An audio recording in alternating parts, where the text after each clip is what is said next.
नमस्कार, मी डॉक्टर उल्का समरेंद्र नाईक निंबाळकर. आज तुमच्या सगळ्यांसाठी जे मी पुस्तक घेऊन आली ते आहे सगळे सारे. गुलजार नाव सगळ्यांना माहिती. त्यांच्या ह्या कविता आहेत.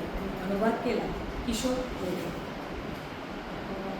कविता कशी लिहायची, कविता कशी असते हे जर वाचायचं असेल तर गुलजारजींच्या मोठं नाव आहे. त्या कविता खूप वेगळ्या आहेत, खूप खोलवर ढवळून जातं, डोळ्यातून अश्रू येतात, हृदयात हलवतं, विचार तर आपण करत जातो, पण पूर्ण वेगळा अनुभव देण्याची शक्ती या एका कवितेत असते. याची अनुभूती येत जाते. मराठीतून त्याचा अनुवाद कसा असेल ही मला उत्सुकता होती आणि म्हणून हे पुस्तक मी हातात घेतलं. अनुवादही किशोर मोरे सरांनी खूप सुंदर केलेला आहे. आता ह्या कविता ज्या आहेत त्याची अनुक्रमणिका जर वाचली तर कुणाबद्दल आहे?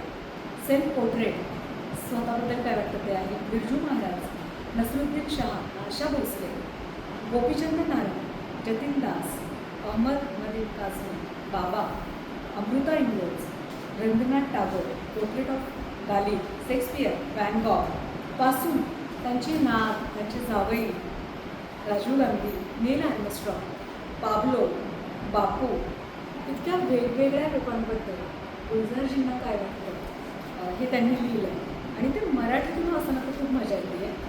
सेल्फ पोर्ट्रेट या कवितेचं त्यांनी इतकं छान लिहिलं आहे. मला तर तुम्ही ओळखताच.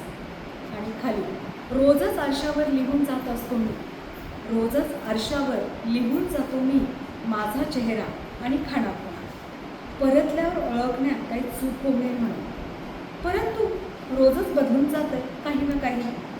एक कोडं बनलोय मी स्वतःसाठी. बघू बरं, डोळ्यात पूर्वीपेक्षा हव्यास काहीसा अधिक आहे. आशा आकांक्षाची स्पंदनं वाढली आहेत, पण काळजीच्या खुणा जास्तच गडद होऊ लागल्या. ऐकून तर आहे की काळा रंग पक्का असतो, तरीसुद्धा ठाऊक नाही केसांचा रंग का जाऊ लागला आहे.